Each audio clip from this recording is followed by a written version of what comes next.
And shalom, shalom, shalom. This is Deacon Ernest James, and I'm with the King James Bible University. And today I'll be coming back to you guys with the part 2 of the corruption through flatteries.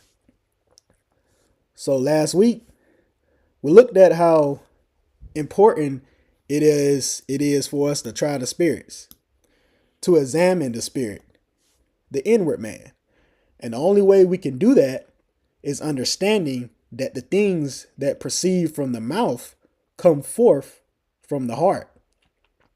So we know through the words that are being spoken, we can understand that the things that are being told to us according to the scriptures is aligned with the truth of Jehovah.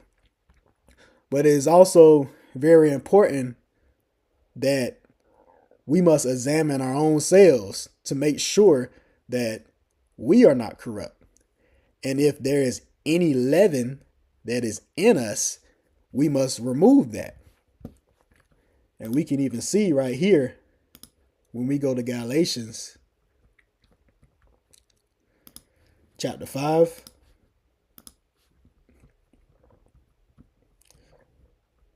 And verse 9, he tells us.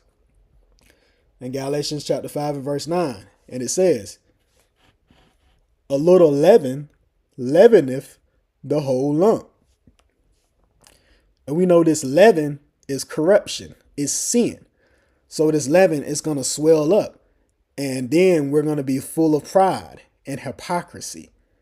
And we have to understand that it only takes a little bit. That's all it takes. So if we got just a little falsity in us, and that little bit of pride is in us, then it's going to corrupt us. That's how serious this is. That's how serious we have to take this. So we don't have no wiggle room for anything. Because like I stated before, it's real easy to point fingers at other people. But when we go into these lessons and these teachings each week, we must always make sure that we are examining and checking our own selves. We point the finger at our own selves. We tilling our own ground to make sure that we making the proper corrections. Because if there is anything that is in us that's not right, then we have to make sure that we recognize it and then we remove it. Because if we don't, then it's going to swell up and it's just going to build. It's going to grow. And then we're going to be in a lot of trouble before we know it. So this is something that we need to keep in mind. But as I stated before, like we seen a lot of examples in this teaching, how that there are a lot of doctrines and beliefs in this world. And men use these things to draw you in with these seductive and enticing words, being persuasive and pulling on your heartstrings. But we have to make sure that we prove everything to be true, so we are not easily swayed. So we have to remember this. As we seen before in Job chapter 14, in verse 4. And it says, we'll reiterate it. Job chapter 14, verse 4. Who can bring a clean thing out of an unclean? Not one. And over here in Sirach chapter 34 and verse 4. Of an unclean thing, what can be cleansed? And from that thing which is false, what truth can come? So we know if these things are false, then we know that there's no truth in it. So it's always going to be false no matter what. These heathen days, these different religions and philosophies in the world, and private interpretations and belief systems contrary to the truth of the Bible. It doesn't matter how they flip it or how they make it sound. You can make something sound good all day, but if it's contrary to the truth of Jehovah, then it's still false. It's defiled. It's unclean. So that's something that won't change. That's what we need to understand. So we just need to make sure that we stay steadfast and we stay in the scriptures and stand on what we know to be true. But like I stated before, these things and this world is just going to get worse and worse. This is the stuff that's going to be happening. And he tells us this. So we're going to continue on with this teaching. So now we'll go to 2 Timothy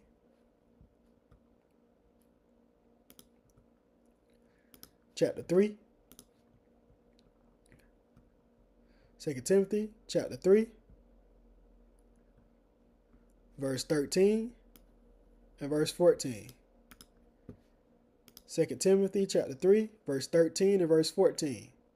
And it says, "But evil men and seducers shall wax worse and worse, deceiving and being deceived." Verse 14, he says, "But continue thou in the things which thou hast learned and hast been assured of, knowing of whom thou hast learned them." So we need to watch who we are learning from and know who we are learning from. Because if anyone is learning from anyone, calling themselves a teacher or a pastor of God or anything involving the Bible, and whatever they pushing, they can't show it in scripture, then that should clearly let you know what you're dealing with. Because he's making it clear. These evil men and these seducers are going to get worse. So now let's go to 2 Esdras. Let's go to 2 Esdras. 2 Esdras, chapter 14. And then we hit verse 16 and verse 17. And it says, "For yet greater evils than those which thou hast seen, for yet greater evils than those which thou hast seen happen shall be done hereafter. For look how much the world shall be weaker through age. So much more shall evils increase upon them that dwell therein." We can see this because look how crazy the world is today. They even have these slogans everywhere talking about love is love. And that's what they're doing, is promoting this homosexuality. And it's everywhere. And with that, we already know, according to the scriptures, when we go right here to Leviticus 18:22, we already know right here. He tells us, he says, what? "Thou shalt not lie with mankind as with womankind. It is abomination." He's making that clear. And then we'll go right over here to 1 Corinthians chapter 6. And we'll hit verse 9 and verse 10. He telling us, he says, "Know ye not that the unrighteous shall not inherit the kingdom of God? Be not deceived, neither fornicators, nor idolaters, nor adulterers, nor effeminate."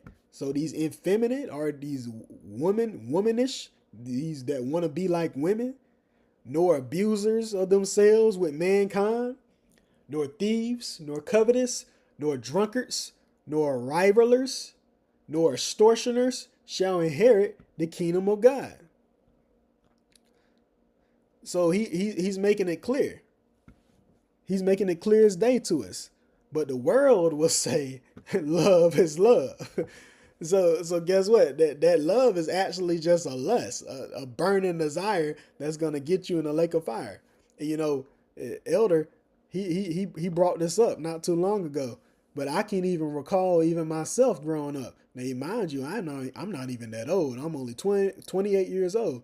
But I can even recall as a kid how things are different today from how they were back then. Because as a kid, I didn't even really know what a homosexual was until around the 7th or 8th grade, going into high school. And even then, when people were like that, it was on the down low. But because if anybody found out, they would get picked on. It was only till I got to college, and that's when it was ramped up, and people didn't even care. And I was confused because I was like, shoot, growing up, we weren't used to seeing that. But even now, today it's everywhere, and they have their own month out the year, and they getting married, and you see it everywhere. Before, it was more concealed and hidden, but now it's out in the open. And they even try to teach it in schools. And this is sick. But this is the direction that the world is going in, because it's just getting worse and worse. It's just waxing worse and worse. And this is what's happening. So now we'll hit Leviticus chapter 18. We're going to hit verse 23.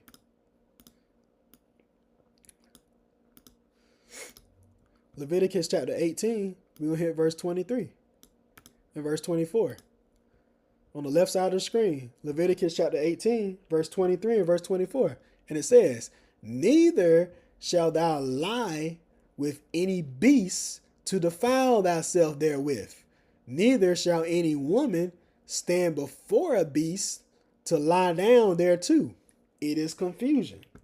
So it's people that's saying they got these beasts, saying that, a dog is man's best friend. Sitting there and treating dogs better than they treat people. The same with cats or anything alike. And people will sit there and lay up with their dogs on their couches and in their beds and thinking it's okay. And he telling you right here, it is confusion. They said, no, it's my dog. He's my friend. He's my buddy. It is confusion. Just as a beast can be an evil, wicked man. Joining yourselves with that beast, it's confusion. Or joining your spirit to wickedness, to that serpent. This is what we do. Shoot, you even got people that got snakes in their houses. Knowing the characteristics of that creature, why would we want something like that in our house as a pet? But this is what we do. Verse 24, he says, defile not ye yourselves in any of these things, for in all these things the nations are defiled, which I cast out before you. So everything that was brought up, he's making it clear to us that we cannot defile ourselves with any of these things. We can't get caught up in it because it's too much on the line, because our very lives are on the line here. And we have to be dependent on this word to guide us down this narrow path. We can't fall for the deceptions of these men and these women that try to put this stuff before us. So now we're going to go to Psalms. We're going to go to Psalms chapter 12. Psalms chapter 12. We're going to hit verse 2 down to verse 4. Psalms chapter 12, verse 2 down to verse 4. And it says, they speak vanity, everyone with his neighbor, with flattering lips and with a double heart do they speak. Verse 3, the Spirit of God shall cut off all flattering lips, and the tongue that speaketh proud things, who have said with our tongues, so with our customs, with our cultures, with our traditions, we will prevail. Our lips, our speech, and our words are our own. Who is Lord? So who is ruler over us? So we see how he's saying this. They said this is the issue that we're having. Showing that this mindset that we have, thinking that we are gods. We're trying to guide and direct our own lives, trying to have authority over our own lives, living how we want. Because we already know we did this from the beginning. We did this from the jump. So we're just gonna look at it because we already know when we go to Genesis chapter 3 and we see in verse 1, he tells us right here. He says, now the serpent was more subtle, so more crafty than any beast of the field which the Spirit of God had made. And he said to the woman, yea, have God said. So he's speaking to our spirit. Yeah, had God said, ye shall not eat, you shall not learn of every tree of the garden. So you should not learn of every elder, every pastor, every teacher, every prophet of the vineyard, of the garden, of this people. Because we got to remember, the very first verse that we pulled in this teaching, for many false prophets are going out into the world. So we have to try the spirits. But did we do that? No, because this is what we were into. We wanted to be enticed and seduced with this poison. Because when we get down here to verse 5, we see it right here. In Genesis chapter 3, verse 5, it says, this is what this serpent, this man is saying. It says, for God do knoweth that in the day that you learn thereof, then your understandings shall be open, and ye should be as gods, knowing good and evil. So this was the bait that we fell for. And that evil seed is still in many of our hearts today.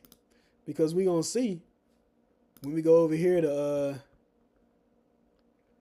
2nd Esdras. 2nd Esdras chapter 4 and verse 30 and verse 31. We see this right here in 2nd Esdras chapter 4, verse 30 and verse 31. It says, for the grain of evil seed have been sown in the heart of Adam, mankind, male and female, from the beginning. And how much ungodliness have it brought up unto this time?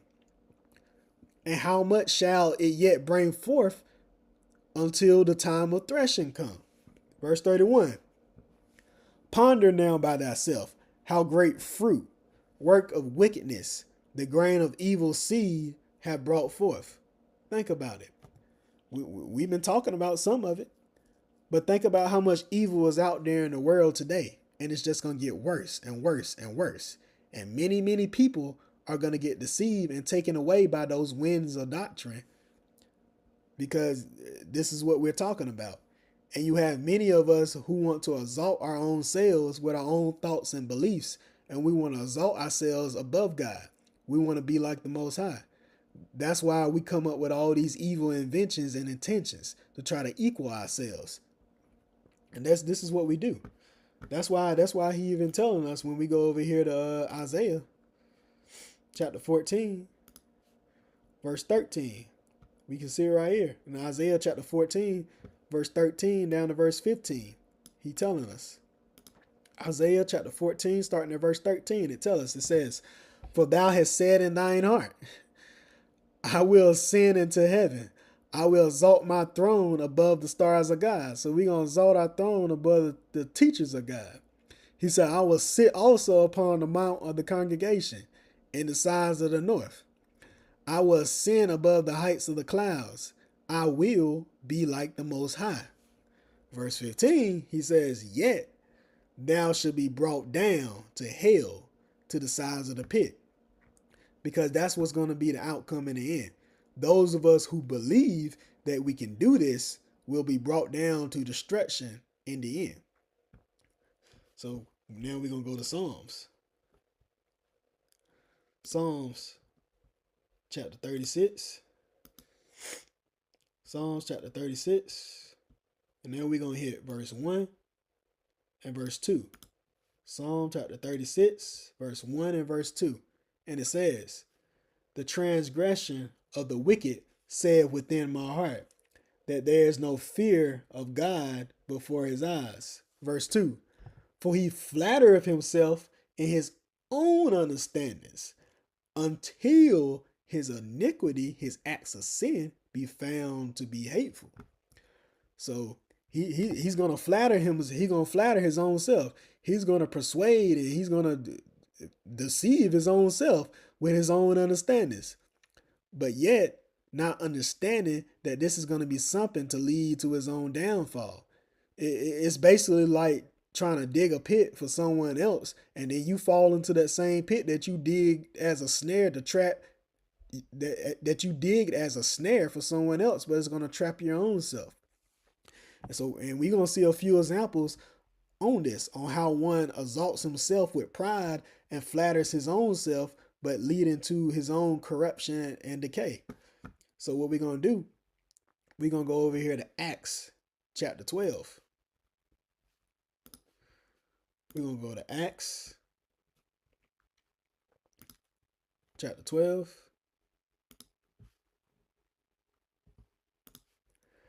Acts chapter 12, starting at verse 18, and we're going to take it down to 23. Acts chapter 12, verse 18 down to 23. Now, this is when this was after Peter had escaped from prison under Herod, and now Herod he got stirred up. But now we're gonna see what happened in Acts chapter 12, starting at verse 18, and it says, "Now as soon as it was day, there was no small stir among the soldiers, what was become of Peter. And when Herod had sought for him and found him not, he examined the keepers and commanded that they should be put to death. And he went down from Judea to Caesarea and there abode." Verse 20. "And Herod was highly displeased with them of Tyre and Sidon. But they came with one accord to him, and having made Blastus the king's chamberlain their friend, desired peace, because their country was nourished by the king's country." Verse 21. "And upon a set day, Herod," now keep in mind, Herod is talking about glory of the flesh. That's what his name means. That's his way. "And he was arrayed in royal apparel and sat upon his throne and made an oration unto them." Now check out what happened. In verse 22 it says, "And the people gave a shout saying, It is the voice of a God and not of a man." See? Verse 23, "And immediately the messenger of the Creator smote him, because he gave not God the glory. And he was eaten of worms and gave up the ghost." So we see how this man was lifted up in his pride. And they called him a god, because flesh is always going to glorify itself, which was nothing but a man, just as people do today.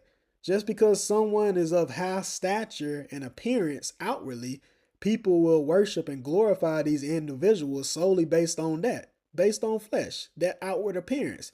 This is what we mentioned earlier at the beginning of this lesson. But inwardly, these men are full of dead men's bones, and judgment was passed because of that, which will result in an eternal separation from God. So now let's go to Sirach. Let's go to Sirach, chapter 10, verse 11, down to verse 13. Sirach chapter 10, verse 11, down to verse 13. And it says, "For when a man is dead, he shall inherit creeping things, beasts, and worms." Verse 12. "The beginning of pride is when one departeth from God, and his heart is turned away from his maker. For pride is the beginning of sin, and he that have it shall pour out abomination. And therefore, for that reason, the Creator brought upon them strange calamities, and overthrew them utterly." So now we're going to look at another example. Now we're going to go over here, the second Maccabees. Let's go to second Maccabees, chapter 9. And we're going to take it from verse 1. Yeah, this one we're gonna read this one down for a minute. Yeah, so we're gonna take this one. Yeah, we're gonna take this one from verse 1 down to verse 20. So second Maccabees chapter 9, verse 1 down to verse 20. All right. So starting at verse 1. Second Maccabees chapter 9 and verse 1. And it says, about that time came Antiochus. We know Antiochus is the oppressor with dishonor out of the country of Persia. For he had entered into the city called Persepolis and went about to rob the temple and to hold the city, whereupon the multitude running to defend themselves with their weapons put them to flight. And so it happened that Antiochus, being put to flight of the inhabitants, returned with shame. Verse 3. Now when he came to Ecbatane, news was brought him what had happened unto Nicanor and Timotheus. Then swelling with anger, he thought to avenge upon the Jews, so to avenge upon these followers of Christ, the disgrace done unto him by those that made him flee. Therefore commanded he his chariot men to drive without season, and to dispatch the journey, the judgment of God now following him. See, he already done messed up. For he has spoken proudly in this sort, here he go, that he would come into Jerusalem and make it a common burying place of the followers of Christ. See? So we seeing how we dealing with this oppressor. And he thinking that he's gonna come and do us in, speaking these proud words, but not understanding, being lifted up with that pride was gonna be his own downfall, because that judgment is already coming to do him in. So verse 5, and it says, but the Lord Almighty, the God of Israel, smote him with an incurable and invisible plague, or as soon as he has spoken these words, a pain of the bowels that was remediless came upon him, and sore torments of the inner parts. Verse 6, and that most justly, for he had tormented other men's bowels with many and strange torments. Verse 7, howbeit he nothing at all ceased from his bragging, but was still filled with pride.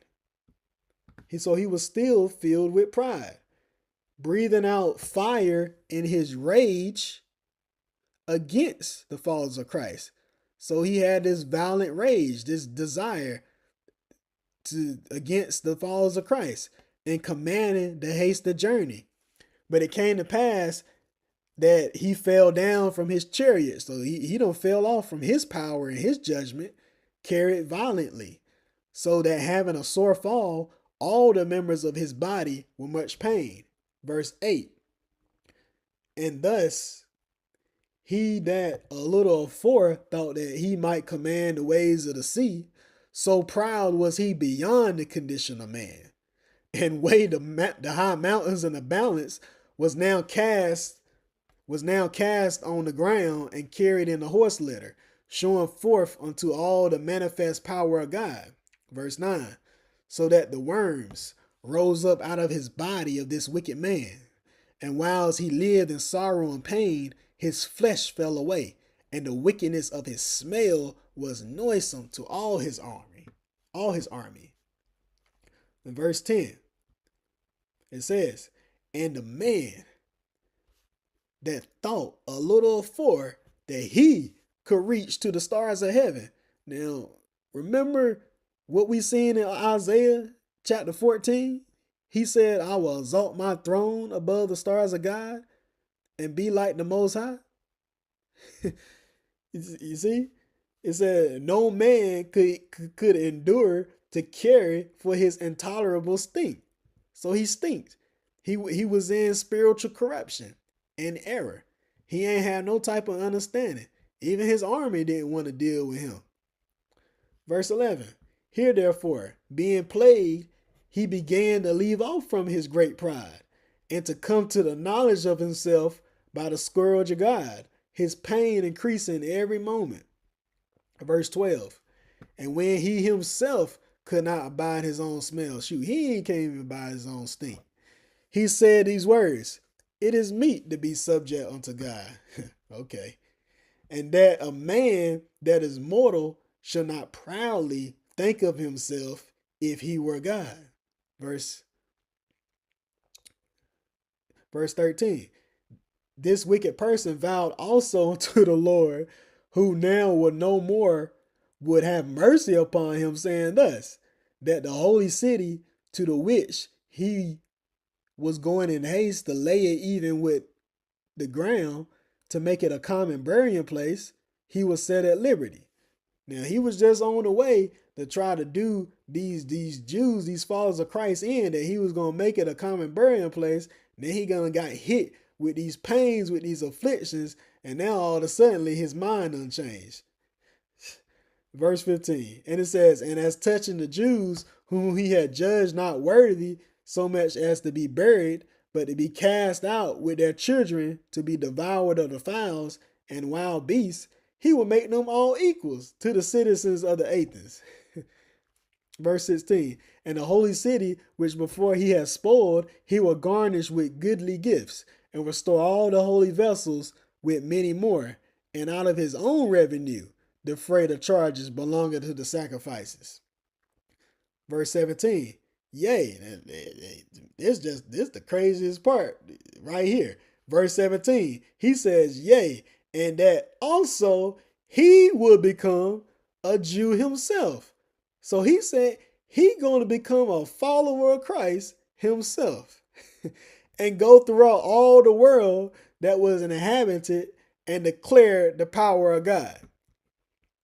So we clearly see, as soon as someone gets big-headed and puffed up in their pride, speaking all these foolish and vain things, and then when the Most High God lays the smack down on them, now all of a sudden they want to change. And this man, the oppressor of the followers of Christ, he was just literally on the way to try to do us in.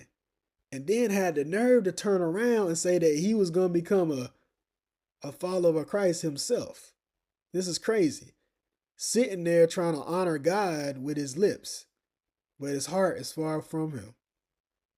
Because it was too late. It was too late for all that.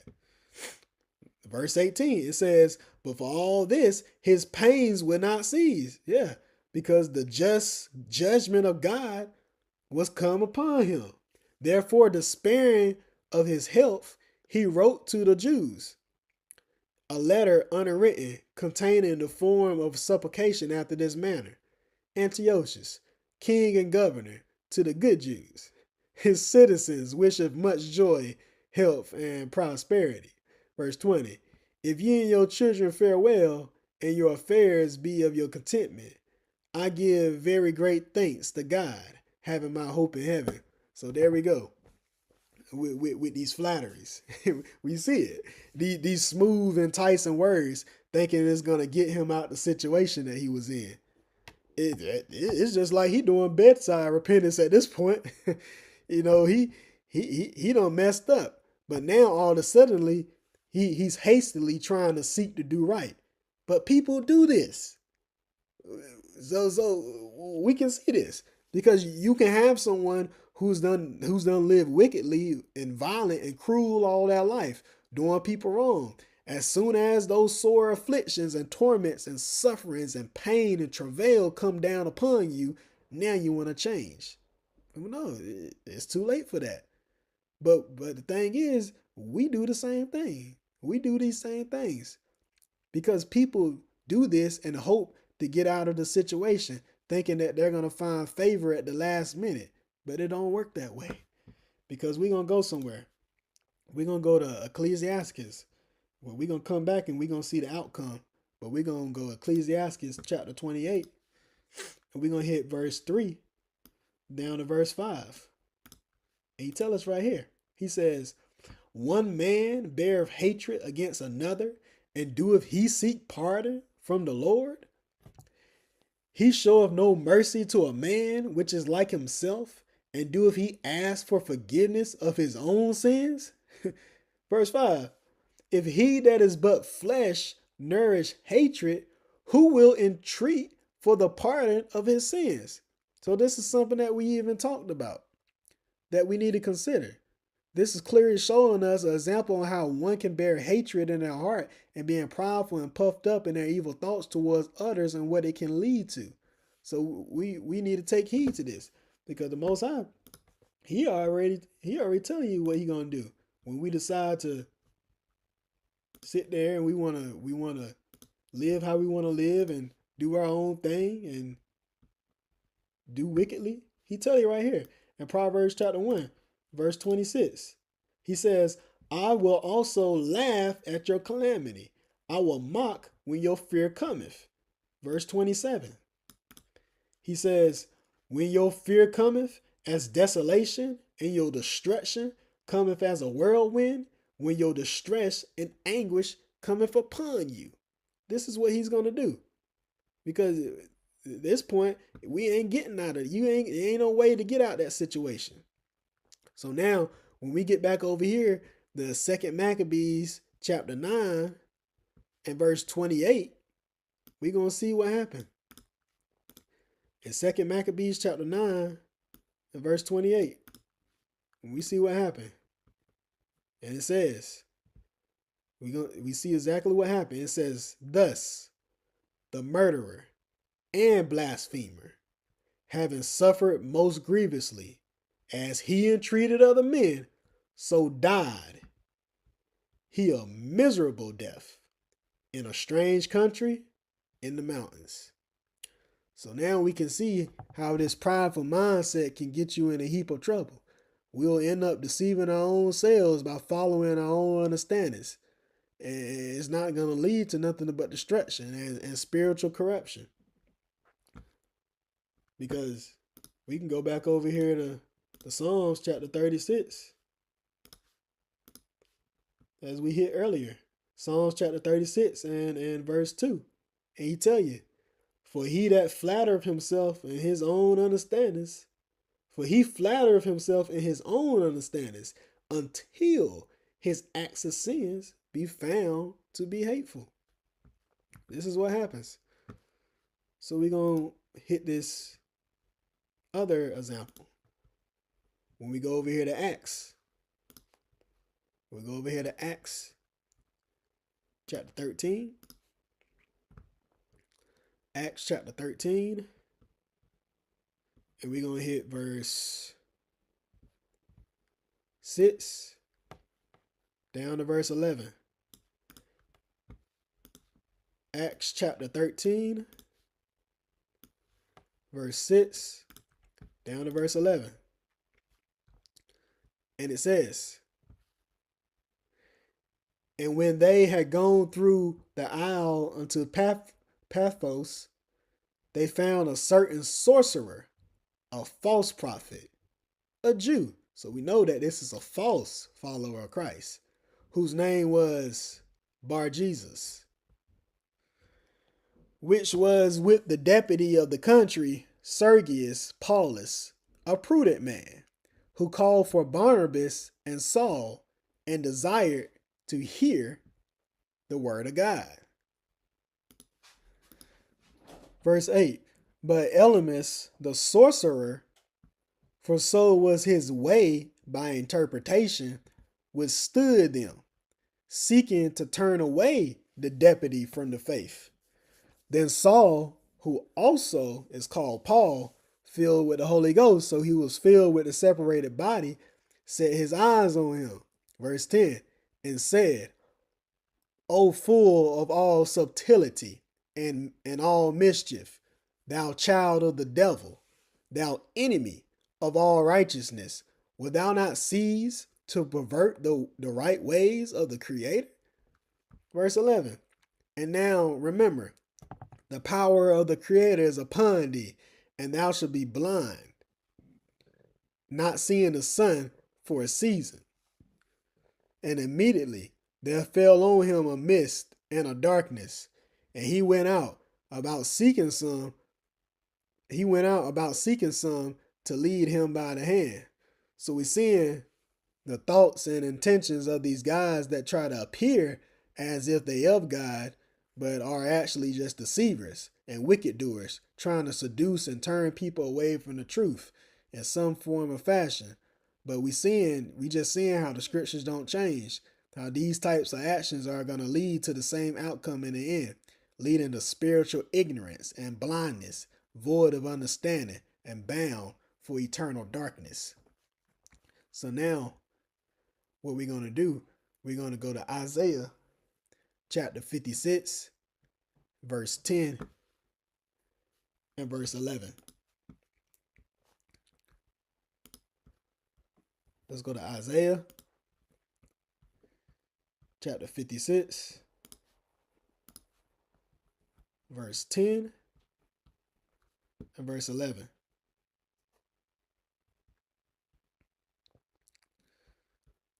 There we go. Isaiah chapter 56, verse 10 and verse 11.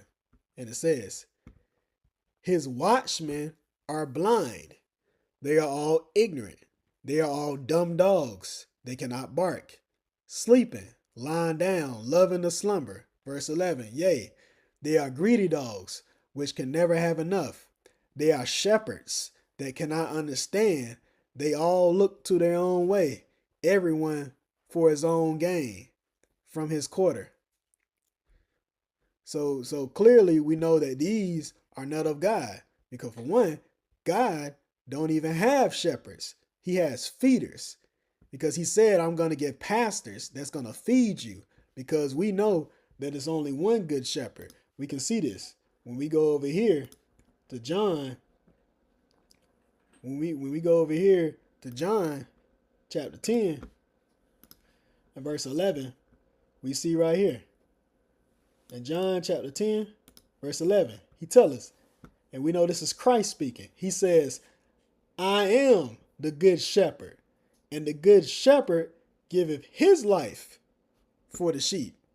But you see, you got these men, these greedy dogs, that only like to fleece people of their money every week and tell you to sow a seed, and then they say that the Old Testament is done away with, but then they're going to quote from the Old Testament when they want some money, talking about, would a man rob God? But we're not even going to get into that. But the point is, these same guys that do this are completely dumb with no understanding. They just bark and run their mouths like dogs seeking gain. And then they like to go by these titles of shepherds, and people will listen to it and follow it. But we gonna have an issue, because he even let you know right here in Job. When we go to Job chapter 32, in Job chapter 32, verse 21, Job chapter 32, verse 21 and verse 22, we see this right here. Job chapter 32, verse 21, and it says, let me, I pray you, let me not, I pray you, accept any man's persons, neither let me give flattering titles unto man. Verse 22, for I know not to give flattering titles. In so doing, my maker will soon take me away. So this is why we're going to have the problem. Because if there's anybody going around calling a man your shepherd, knowing that the only shepherd, which is the God of Israel, which is Jehovah, that's the only shepherd. We know this. And if you calling a man, if you sitting there calling a man your shepherd, then you're sitting there giving glory to a man, giving him a title that he should not have. And you're going to have an eternal problem in the end paying for that. Even with these false teachers out here. If you know that a man is a false teacher, then why would you still call him an elder, a pastor, a bishop, a deacon, or an evangelist, and all these things when he shouldn't even have that title? But we'll still hold these men to these titles knowing that they're false teachers. We'll still flatter them with those titles. So then doing that, that's just letting God know that we still willing to show respect to our persons, even though we know they teaching lies. That's why we're going to have the issue, because he tell us, He says, "For I know not to give flattering titles, and so doing, my maker will soon take me away." So let's not play the game and get caught up. Because when we go over here to Luke, we're going to go over here to Luke chapter 21 and verse 8.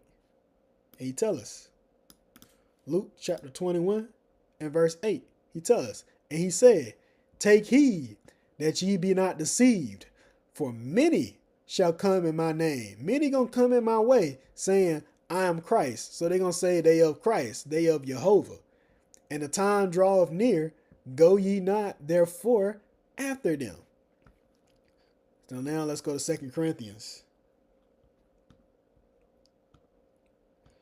2 Corinthians chapter 11. 2 Corinthians chapter 11, down to verse 15.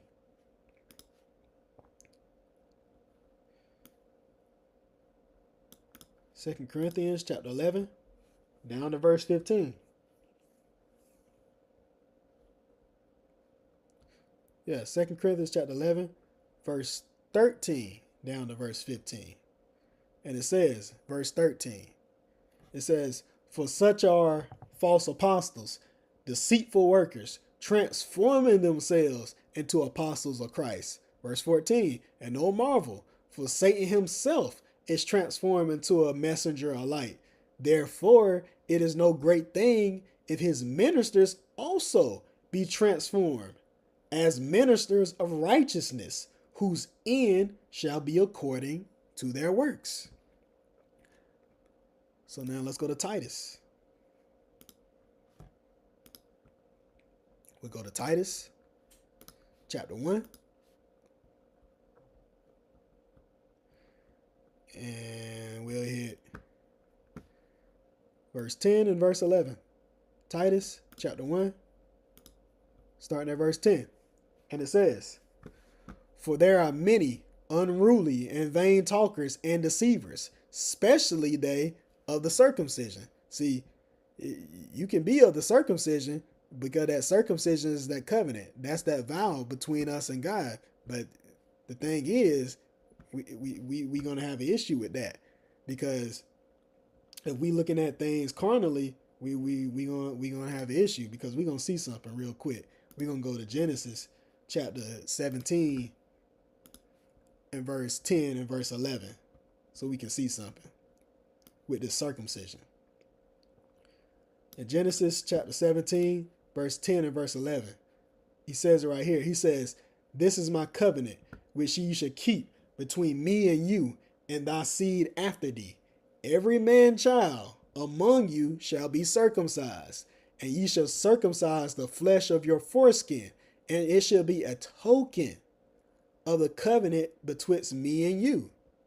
But the issue is, people just solely look at this carnally. They think just having a male child foreskin circumcised is all there is to it. That's just a sign. That's just a sign, a token, a proof and evidence of the agreement between us and God. But it's more to it. But what's funny is, I seen one of these camp groups called the Watchmen of Israel, which actually they're gonna be the ones that's gonna be coming up on the hit list soon. But anyways, one of their leaders said that if a man come into their Passover feast, he gotta be circumcised, and if not, he can't come in. But they talking about physically. Well, the question is, how you gonna know if a man got himself circumcised or not? Because that's just sounding weird.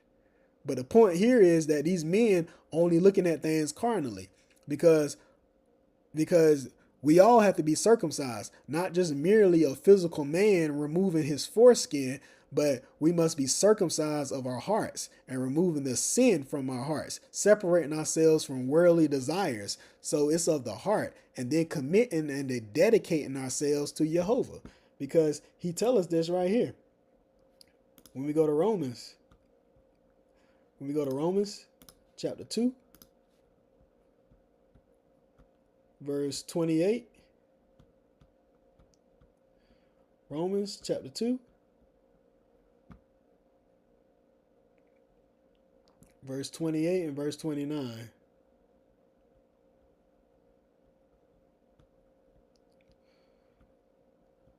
Romans chapter 2, verse 28 and verse 29. And it says, for he is not a Jew. So for he is not a follower of Christ, which is one outwardly. Neither is that circumcision, which is outward in the flesh. Verse 29, but he is a follower of Christ, which is one inwardly, and circumcision that is of the heart, in the spirit, and not in the letter, whose praise is not of men, but of God, because we can only worship God in spirit and in truth. So we can't be doing it according to the flesh, just saying we're going to do something with our lips with these vain repetitions, and our desires are somewhere else. We have to have a true and genuine desire to serve Jehovah. But he already telling us when we go to Romans chapter 9 and Romans chapter 9 and verse 6, he already tells us, Romans chapter 9 verse 6 down to verse 8. He telling us, not as though the word of God have taken none effect, for they are not all Israel which are of Israel. Neither because they are the seed of Abraham are they all children, but in Isaac shall thy seed be called. That is, they which are the children of the flesh, these are not the children of God. But the children of the promise are counted for the seed. So this is what's going on. So we have to circumcise our hearts inwardly. It's not about the outward man. But when we get back over here to Titus chapter 1 and verse 10, we'll reiterate Titus chapter 1 verse 10.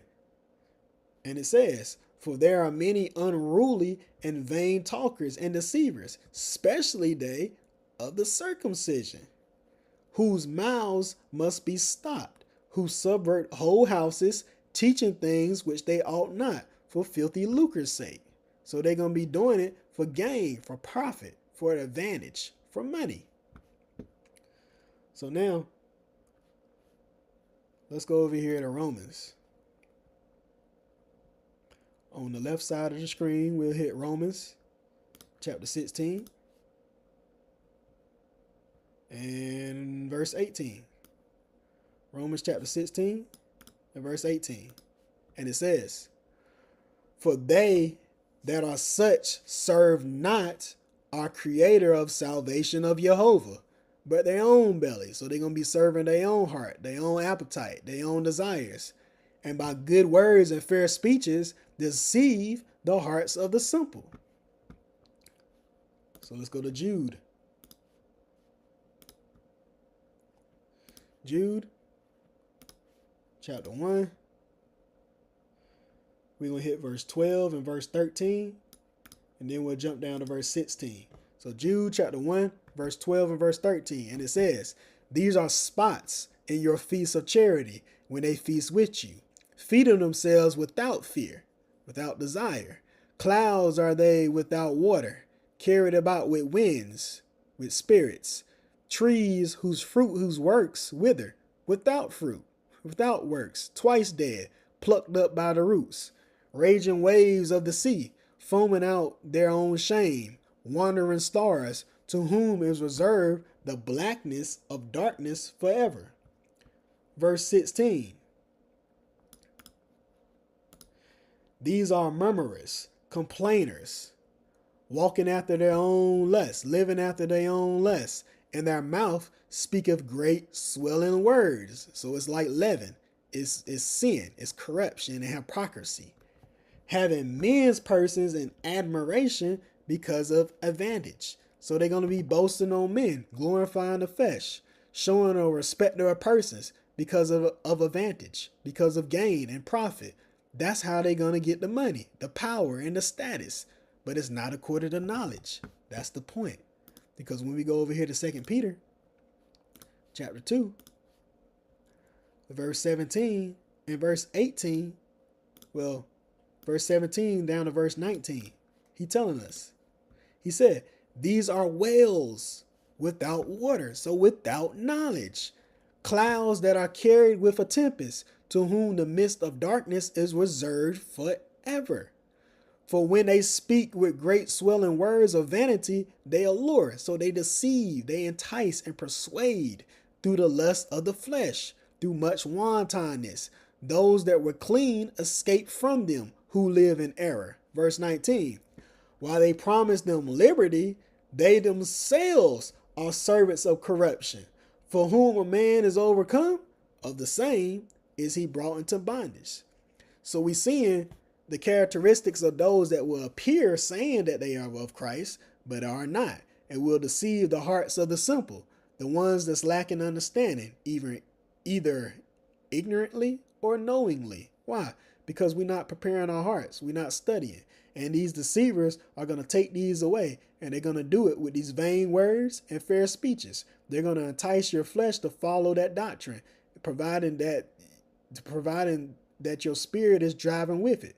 But that's why we must take heed to these warnings and these instructions and be not deceived. So we can't be simple-minded and just believe and go along with anything that we hear. So we must stay vigilant. So we got to be mindful of and aware of what we're listening to and what we're hearkening to, and make sure whatever we are learning is aligned 100% with Scripture, according to the things that we have learned according to the doctrine of Jehovah. So now we hit second Corinthians. Let's hit 2 Corinthians chapter 11 and verse 4. And it says, for if, so providing he that cometh preacheth another Jesus, so if he preaching another salvation, whom we have not preached, or if ye receive another spirit which ye have not received, or another message, another gospel, another message which ye have not accepted, ye might well bear with him. So now let's hit Colossians chapter 2 and verse 8. Colossians chapter 2 and verse 8. And it says, beware, lest any man spoil you through philosophy and vain deceit, after the traditions of men, after the rudiments, so the elements of the world, and not after Christ. Because these things, what we fighting against, we see it right here when we go to Ephesians chapter 6 and verse 12. He telling us, he says, for we wrestle not against flesh and blood, but against principalities, against powers, against the rulers of the darkness of this world, against spiritual wickedness in high places. So that's why we can't never look at the flesh, because it's a spirit that's driving everything. We seen earlier that Satan and his messengers deceived the whole world and was cast into the earth. And this is what we know. So when we go over here to Isaiah chapter 9, verse 15 and verse 16, he telling us right here. He says what? The ancient and honorable, he is the head, and the prophet that teacheth lies, he is the tail. Verse 16, for the leaders of this people cause them to err, and they that are led of them are destroyed. But it's saying he's the ancient and honorable. Why? Because he deceiveth the whole world. So this spirit deceived the whole world, and he's doing it to the T. And we know it's over 44,000 Christian denominations in the world, not including camp doctrines and other philosophies. And thousands of people are following behind this spirit. And his workers, he got to do it and being led by it. But the thing is, it's not by mistake. Why? Because this has to happen. Because at the end of the day, people got to go somewhere. Because he tells us right here, when we go over here to Isaiah chapter 5, he's making this, he make this clear as day. Over here in Isaiah chapter 5 and verse 14, he making it clear right here. He says, therefore, so for that reason, hell have enlarged herself and opened her mouth without measure, in their glory, in their multitude, in their pomp, and he that rejoiceth shall descend into it. Because when we get over here to Revelation chapter, when we go over here, let's see. That thing come up there like that. So when we get over here, we in Revelation. In Revelation chapter 20, verse 11, down to verse 15, we see it here. Because hell have enlarged herself and opened her mouth without measure. And we see right here in Revelation chapter 20, verse 11, down to 15, it says, well, actually starting at verse 10. Revelation chapter 20, starting at verse 10, down to verse 15, it says, and the devil that deceived them was cast into the lake of fire and brimstone, and where the beast, so these evil men, and the false prophet are, shall be tormented day and night forever and ever. Verse 11, and I saw the great white throne and him that sat on it, from whose face the earth and the heaven fled away, and there was found no place for them. Verse 12, and I saw the dead, small and great, stand before God, and the books were open, and another book was open, which is the book of life. And the dead were judged out of those things which were written in the books according to their works. Verse 13, and the sea gave up the dead which were in it, and death and hell delivered up the dead which were in them, and they were judged every man according to their works. Verse 14, and death and hell were cast into the lake of fire. This is the second death. And whosoever was not found written in the book of life was cast into the lake of fire. So this is what it is at the end of the day. Many of us are going to descend into this bottomless pit for eternal destruction and damnation. All because we want to listen to lies. All because we want to hear something that's going to please our flesh and tickle our ears, because we're not willing to endure sound doctrine. So this is what's going to happen. So now we're going to go to Daniel.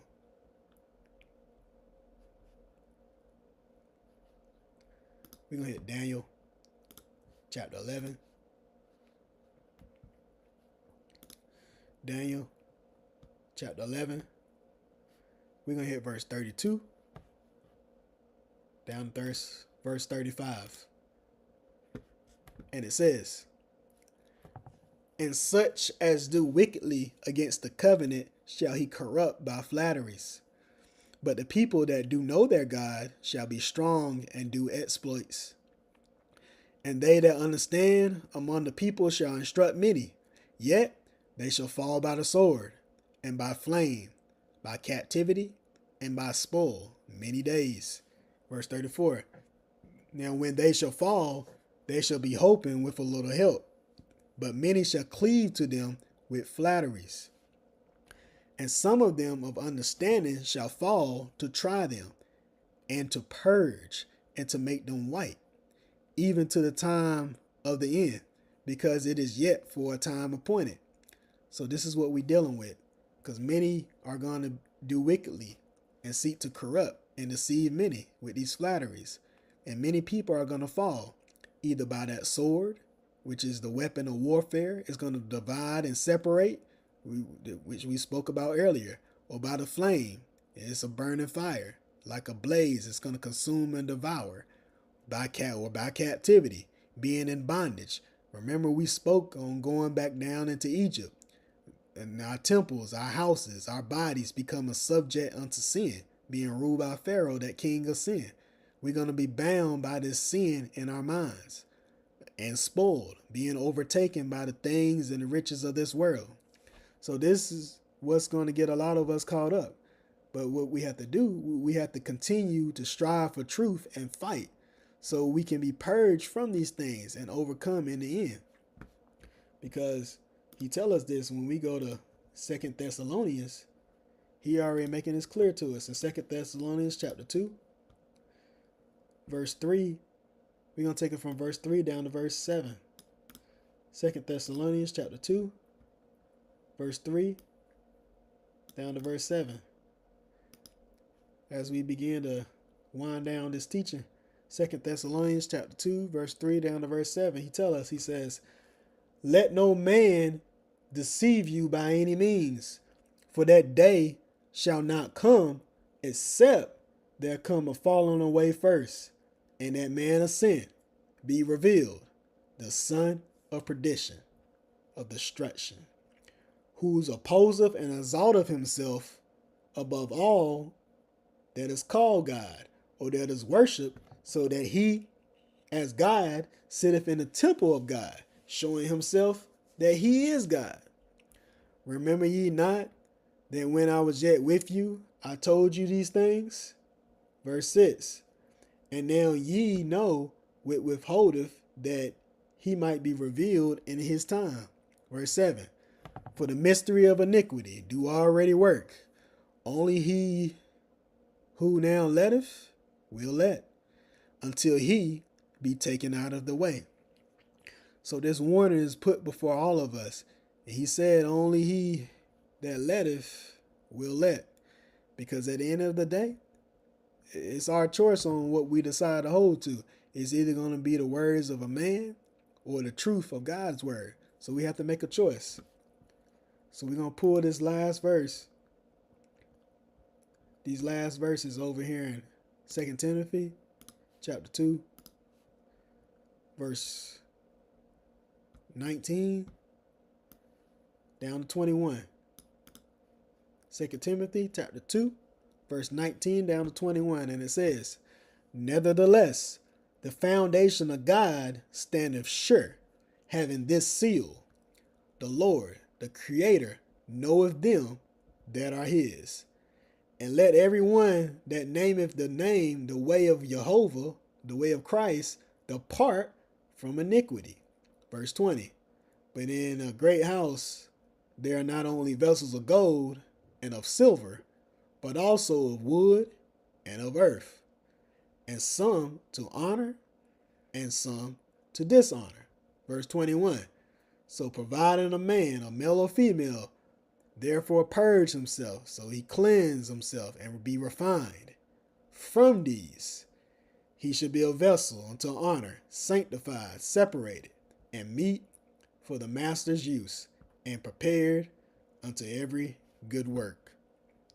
So with that, we can see how, as we seen, how men are gonna do these things in a certain type of way, and how there are gonna be many false prophets in the world, just like weeds in a garden that keeps growing and growing.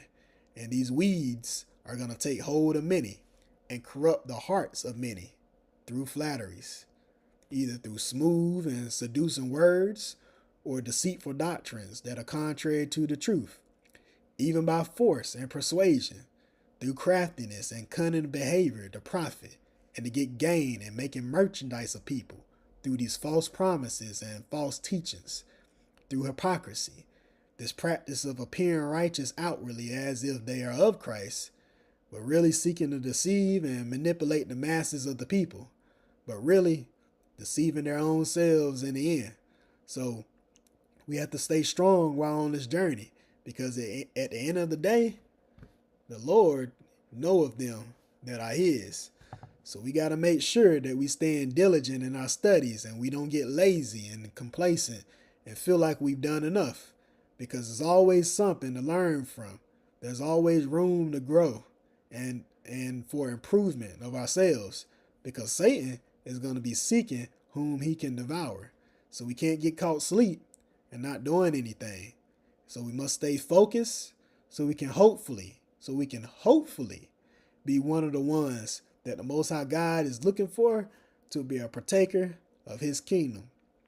So with that, I appreciate everyone for tuning in with me. This was Deacon Ernest James with the King James Bible University. And I would like to say, Shalom.